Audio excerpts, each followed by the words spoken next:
Lights out, and we're racing in the sprint here in southern Spain. It's a brilliant start by Marc Marquez on the number 93 bike. He's going to get the job in the field into the first corner. Alex Marquez from 5th on the grid has had a really good start there. He's up into 3rd place. Zarco started in 2nd. He's still in P2. Tell you what, a shocker though. The World Championship leader Marco Bezzecchi was snaking left and right and plummeted backwards. He's well outside the top 10 already.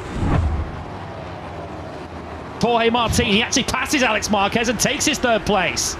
Jorge Martin is just so good on sprint Saturdays, whether it be on a Ducati or an Aprilia. Can he fend off a retaliatory move from Alex on the brakes in the turn 1? That was all because Martin compromised his exit speed a little bit, but he's gone wide. Has he got a problem? It looks like the Aprilia has given up the ghost. That's a nightmare situation for poor Jorge Martin. He just got himself up into 3rd place on that opening lap. As it got going again, looks like it is. Well, clearly it's still running, but Jorge Martin drops to the back of the field. This is the move then from Alex Marquez. Was always going to come straight back up the inside of Jorge Martin, but Martin's already recognised he's got an issue. Look at the glow. Look at the bright red glow on the front brake disc. Look at it. It's all fire almost. That's just unbelievable. I mean, you normally only see that kind of shot, don't you, in Qatar under the lights. He's like having a good look down there. I mean, did he just have a brake fade going into that first corner? Was that what caused the issue? I mean, it was so blatantly obvious there. The front disc was glowing. I mean, what are these discs run around 900, 1,000 degrees temperature? Maybe not that hot after just one lap, but clearly it just looked like that. Martin didn't have any brake. Alex Marquez takes that 2nd place finally from Johann Zarco. How much damage has been done? A full 2nd is the advantage for Marc Marquez.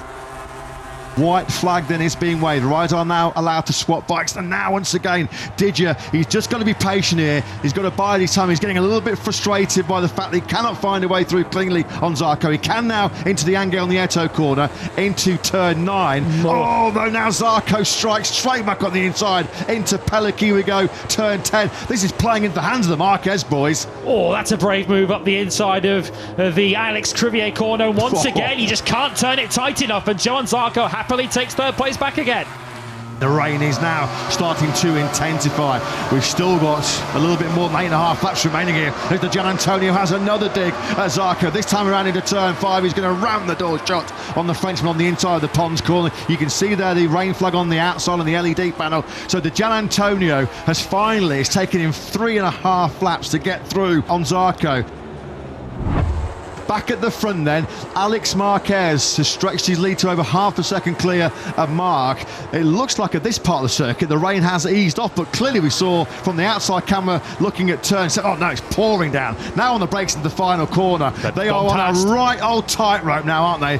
Marc's gone down. Marc Marquez has bailed out. Alex Marquez ahead of him had a massive moment on the front, and Marc Marquez has crashed in this sprint here from pole position. He's going to drop out of the point scoring places, surely.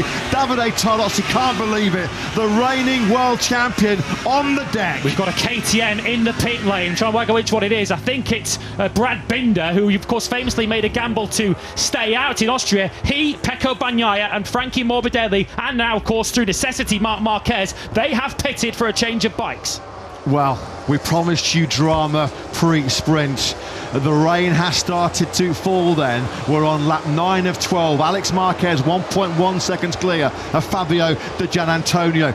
Marc Marquez heading back out on the circuit now on a wet shod Michelin factory Ducati. Jack just saying is absolutely bucketing down right now in pit lane. Here are your top 2 then on the road. Alex Marquez, look at that, no lean angle whatsoever.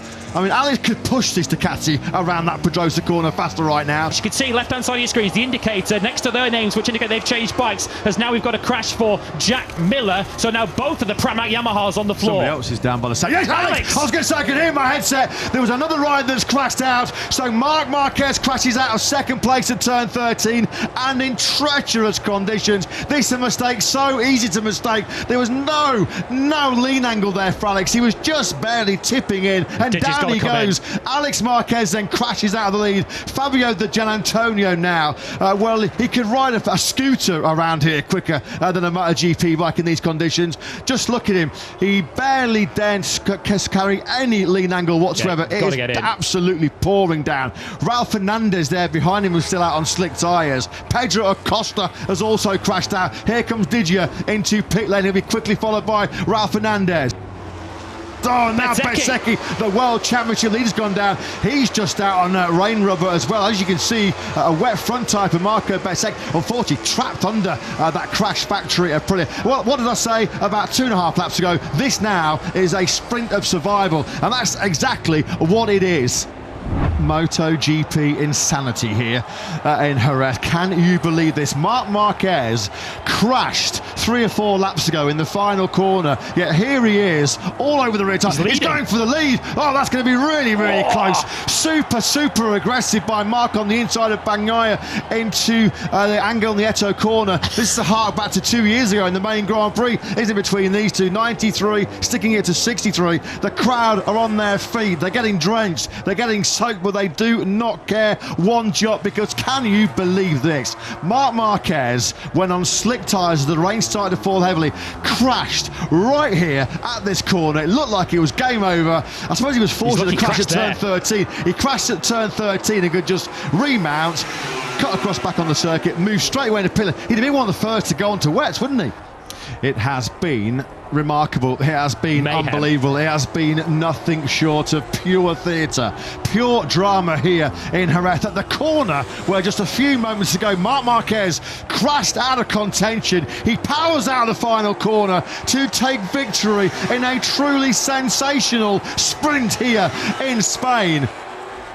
At the end of it all, Marc Marquez rather cheekily and rather sarcastically throws himself into the gravel trap. That's his second crash of that sprint. Well, famously, he crashed here and his career was potentially never the same again when he crashed here back in 2020. Today's Tissot sprint may be the best crash of his life. Of all the 13 corners to crash at, he crashed at the corner right by the pit entry. But you make your own luck in this game, and Marc Marquez picked himself up to take 12 valuable points.